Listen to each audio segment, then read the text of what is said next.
So without further ado, I'd like to welcome Tony Trubridge up to the stage to talk to you about Intel.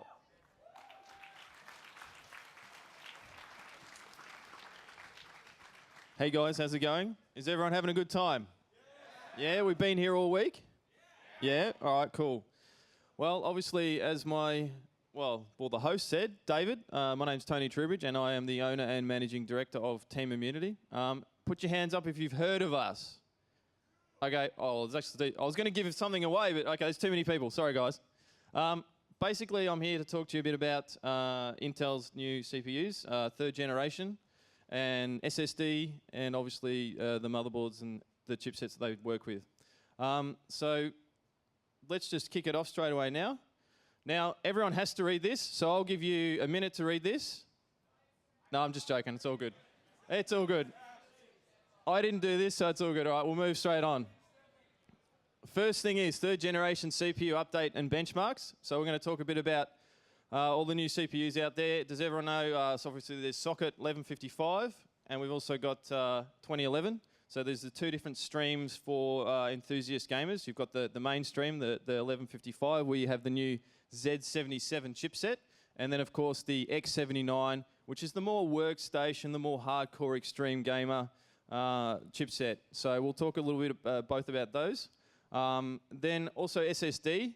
SSD, as I'm sure you're all well aware, is really making big moves in the market at the moment. There's a lot of manufacturers out there, and Intel is of course one of them. They started making SSDs quite some time ago, but more for the server grade market.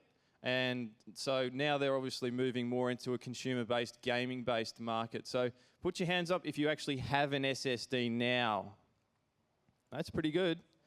So let's jump straight in. And also Ultrabooks we'll talk a bit about. Ultrabook is, I guess, like a Mac laptop, but with half the price. That's probably the way I look at it, you know. And who here loves Mac?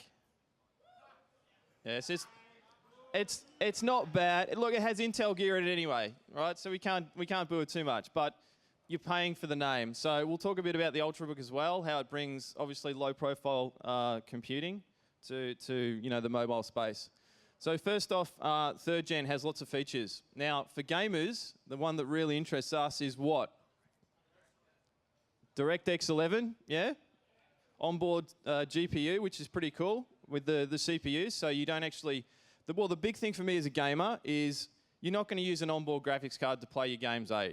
I mean, yeah, you are? Did someone say yes? Oh, I don't know. It depends what games you're going to play. If you want serious business, you really do need a discrete graphics card. But the thing for me, it means that I know I can upgrade my system, and then down the track, which we all do, right? Who here has a home theater PC? Oh, okay. Everyone needs to get on that bus. So, do some Googling on that.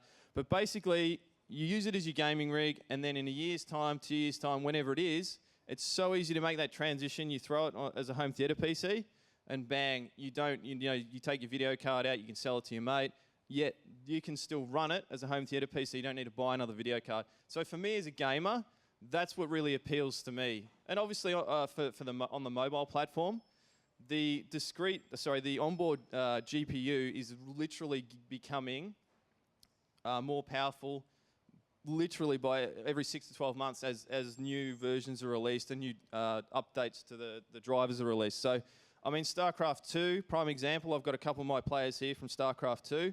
One of our guys is actually now a Korean Grandmaster, which is doing pretty well on the Korean ladder. And some of those guys do use onboard GPU. You don't need something that advanced for StarCraft 2, for example. So I guess it comes down to what games you play, but that's a big thing. So obviously DirectX 11 support for the GPUs, which is good. 22 nanometer, which you'll see. Obviously there's a die shrink, so the smaller you go, well, don't say this to your girlfriend, but basically the smaller you go, the less heat you generate, and the more efficient the CPU is becoming. So you're getting better performance. So the next thing you want to look at is Intel Rapid Storage Technology. So that ties straight into the SSDs. So it maintains the drive. It has all the trim functions and things like that that weren't necessarily there when the SSDs actually first came out and were being used. And I think that's pretty much the main focus. Look, the smart response technology is a good one, and it definitely works well. You have a small SSD, and away you go in terms of it basically acts like a cache file. So instead of all the games that you load up straight away, you can literally, it recognizes what you load up at a hardware level, and it will load it faster every time you get in the game. So for those people that can't necessarily afford a really fast, a large size SSD, then that's the option for you. All right, we're moving along. So 3rd gen introduces new Tri-Gate 3D transistors, and basically they call it 3D because it's 3D structure. Back in the day, they used to lay everything down on the die and it was effectively flat.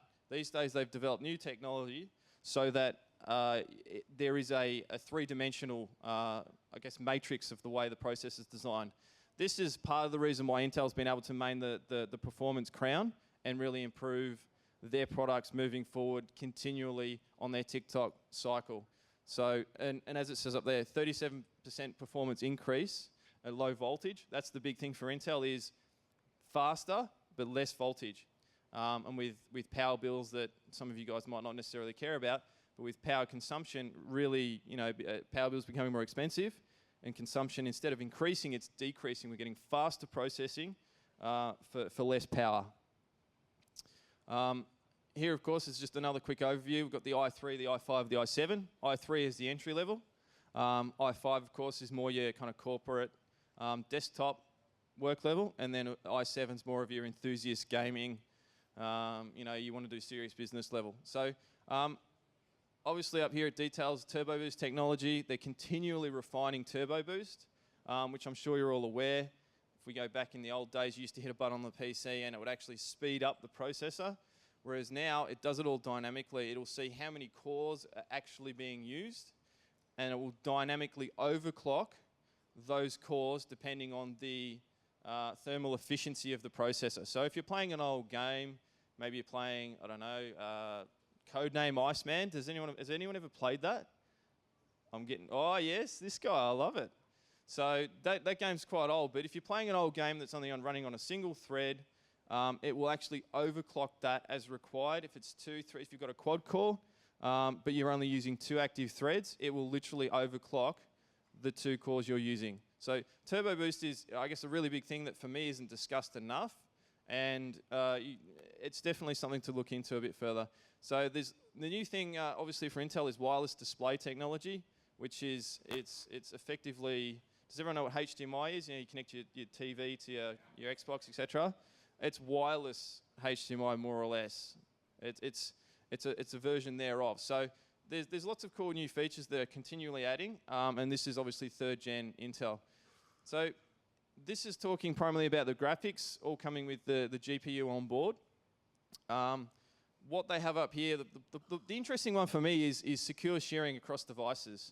And that's something that Intel's done in partnership with vendors, so that it means that you can buy probably a movie online, and the security is handled at a hardware level.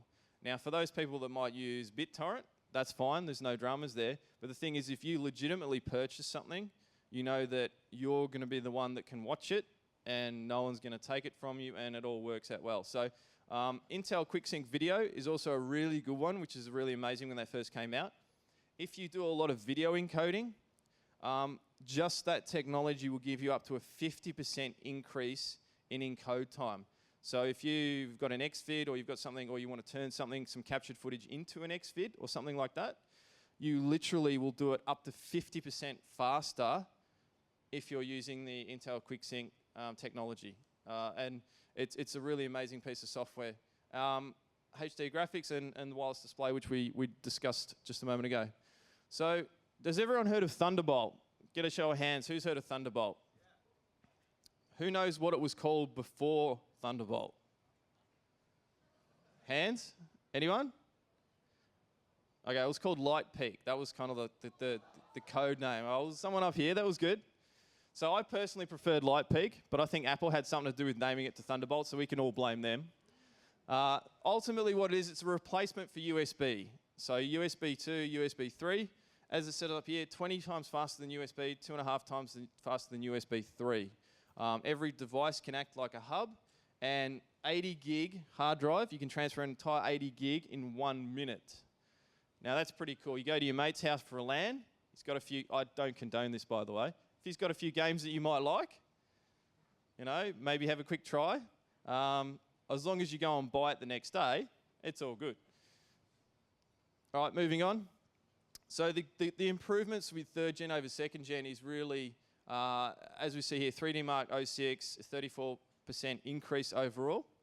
And obviously the benefits of DirectX 11 over DirectX 10, we all know that. We all know that DirectX 11 is better than DirectX 10. You have all your blooms and all your effects.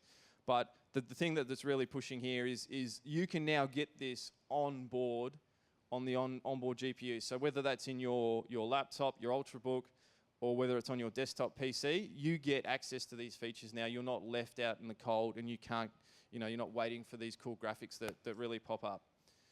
So as a rule of thumb, what you're generally looking at, certainly from a gaming perspective, it depends on the game, but you're looking at anywhere from 10 to 20% faster, depending on the game that you're playing, when you're going with Intel 3rd generation compared to 2nd generation. So the upgrade is worthwhile if you're really playing the latest game. Say a Battlefield 3. Do we have Battlefield 3 players here? Yeah, great game. We might set some of them up a bit later today. But so Battlefield 3 is a multi-threaded game. It really will push all of the cores in your processor. So you do see the advantages of the 3rd generation when you're in game.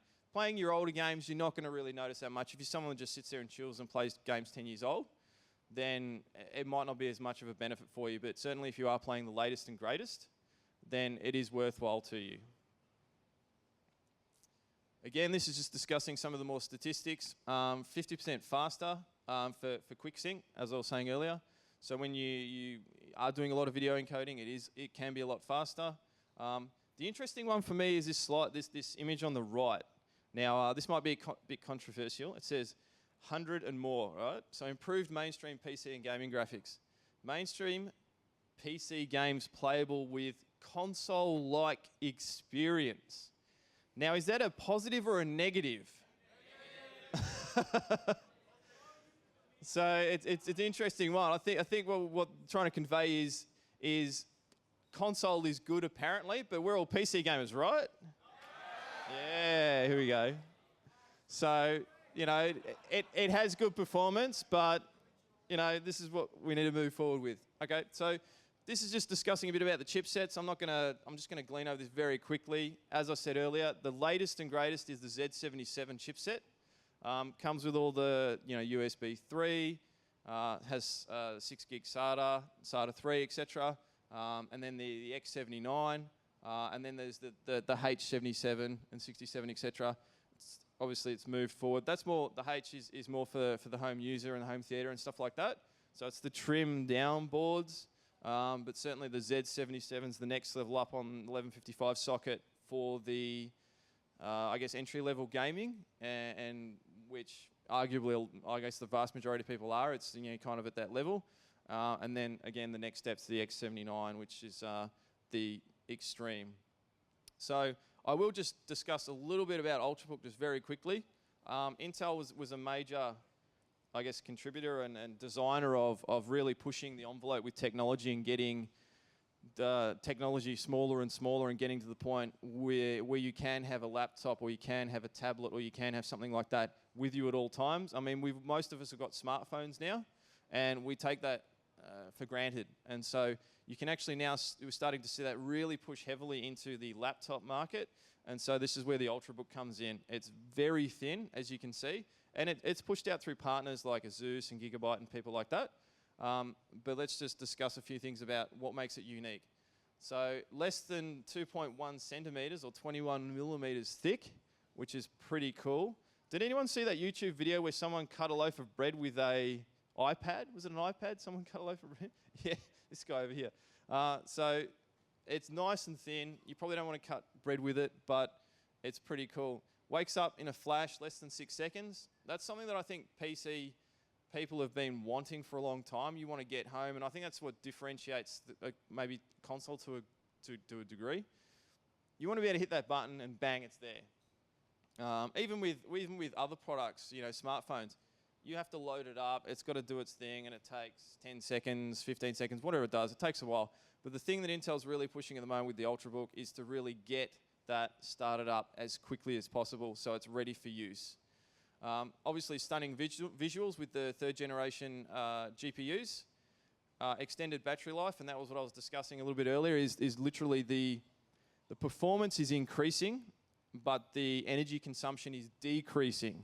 And that's the big, I guess, reoccurring theme you're going to see coming from Intel is performance increase, energy decrease. And certainly when you take it to the mobile space, that's where it really means a lot to these people. You know, I mean, if you're out working or you're at uni studying, the last thing you want to do is you're sitting in a lecture, you're typing your notes, or perhaps you're playing a game because the lecture is boring as all get out, and then your battery dies. I mean, you don't want to be there when that happens. So this is why you want an Ultrabook. You get better battery life. Also, always on connected, obviously speaks for itself, and then built-in security. With Intel's vPro technology and all of their hardware security features that they're continually evolving for the, I guess the commercial industry. I mean, the business-based industry. Then you're getting these advantages on your laptop. So if it's stolen or something happens, you are getting the advantage of all these additional features, which many other, I guess, standard laptops and notebooks don't necessarily provide. So then, you know, that's a big advantage. I mean, no one wants to lose their laptop. This is, again, just going over a bit about Instant On, SSD, and I'll talk a bit more about SSD in a second. SSD for caching, frequently used files, and always connected. So this is the fun bit for me. I think for the moment, I'm really kind of into SSDs. It was good, I got a show of hands earlier, a lot of people do have SSDs. And that's kind of really where we're going at the moment. The single one thing that you can do to your PC, back in the day it used to be, what do I do to upgrade my PC? And everyone said, oh, you put some more RAM in, right? These days, whether it's a laptop, whether it's a desktop, you will be amazed by the performance you will gain by putting an SSD in. Suddenly your laptop won't take 3 minutes to load up, it'll take 30 seconds to load up. You know, your desktop will boot in 10, 15 seconds. Your games will load. StarCraft 2 is actually a great example because it's got to load all the maps at the start when you fire it up. If you compare that, an SSD based with a non-SSD, a mechanical drive, the difference is amazing. So whilst it doesn't make your games go faster, it makes the levels load quicker. So certainly in games maybe where there's straightforward transitions or there's loading screens and things like that, you just don't notice them anymore because it's just that fast. And so I definitely, I guess, encourage everyone to really do some research into an SSD if you don't have one, because Intel's got the 520 series, which is kind of the gaming enthusiast series, but the 60 gig 520 that goes for about $110, something like that, it's really cheap. And for a 60 gig drive, sure, you can't put all your movies on there and your home videos and things like that. What you can do, however, is you can put your 2 favorite games, and you can put, say if you use Photoshop or certain applications that you use a lot, put them on there as well, and you will be enjoying it a lot. And obviously, when a new game comes out, you unload, uninstall, and away you go. But that's a very easy way to get to that entry-level point, and the speed is amazing. And the good thing is, for anyone who LANs, who here goes to LANs, lugs their PC to LAN, yeah? Yeah, it's good numbers. So obviously, unplug your PC from home, take it to LAN. An issue was always a concern if things moved, fell out, broke, whatever. SSDs, literally there's nothing moving in there. You can throw these PCs at a wall. Some of the other components might not survive. So some of the other components might not survive, but the SSD will. It can take some serious force. And you don't have to worry about, rocking your PC, trying to plug things in if you're, trying to connect your headset when it's already on. Or, I mean, it doesn't happen a lot, but people will rotate their PC and the hard drive will just be at the wrong point for the write head or the read head, and it's just bad for the drive. But with an SSD, it's not a drama. You can do what you want with it. You can throw it on its side. You can throw it around. It's not an issue when it's on. So more reliable, completely silent. Obviously, there's nothing moving. So for those people doing a home theatre PC or something that's in their room running 24/7, there's nothing spinning, you know, and you don't need to cool it. So, and that's why a lot of people use them in laptops. That's some major features of it. So if we move on to the next one. Okay, so Intel obviously produced the memory. A lot of people don't realize that. Intel actually make their own memory for the drives. And they have the lowest failure rate in the industry because I was kind of alluding earlier. Intel, certainly SSD technology comes more from the server space. That's where they really focus on high-end, high performance, maximum reliability.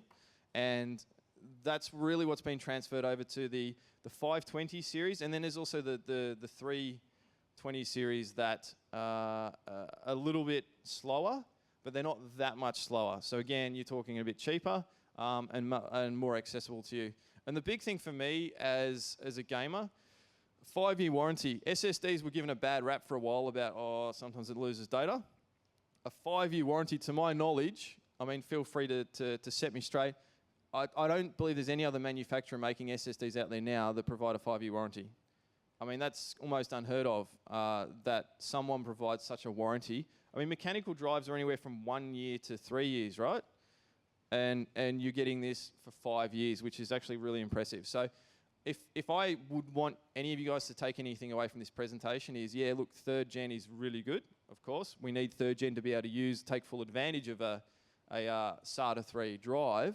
However, an SSD will be the biggest single upgrade you can do to any PC you have running at the moment. Laptop, desktop, whatever it is, it will be big.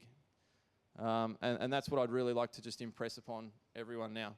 So here, of course, discuss the 520 series. It goes from 60 gig all the way up to 480.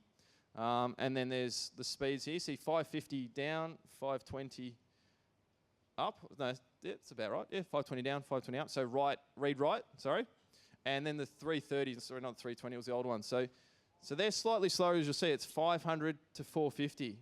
But the speed difference you see, 550, 500, it's not that much of a difference. And so if you don't have the extra cash to spend, it's still definitely worthwhile getting an SSD. It will still be 2 times or more faster than a mechanical drive. It's definitely worthwhile grabbing. So the boxes you buy, the retail boxes you buy, have all the mounting brackets. So when you're building your own system, you don't, I mean, having said that, an SSD is really light. I know in my system, I just got some double-sided tape and stuck it to the top of the case. I mean, why not? But you do get the mounting brackets for the 3.5 or I think you can also get the ones with the 5.25. But again, you just need to have a look at that and it's really good. So that's, I guess, the main thing that I want to cover about this presentation. And as I was saying, the main thing I want everyone to talk about after this is 3rd gen and SSDs. The SSDs are really where it's at for me at the moment. I mean, Team Immunity, we had 23, 24 PCs up on at the Rotunda. I don't know if anyone who swung around there on the weekend on Saturday, or yeah, a few of you did. So we ran StarCraft 2, League of Legends, etc.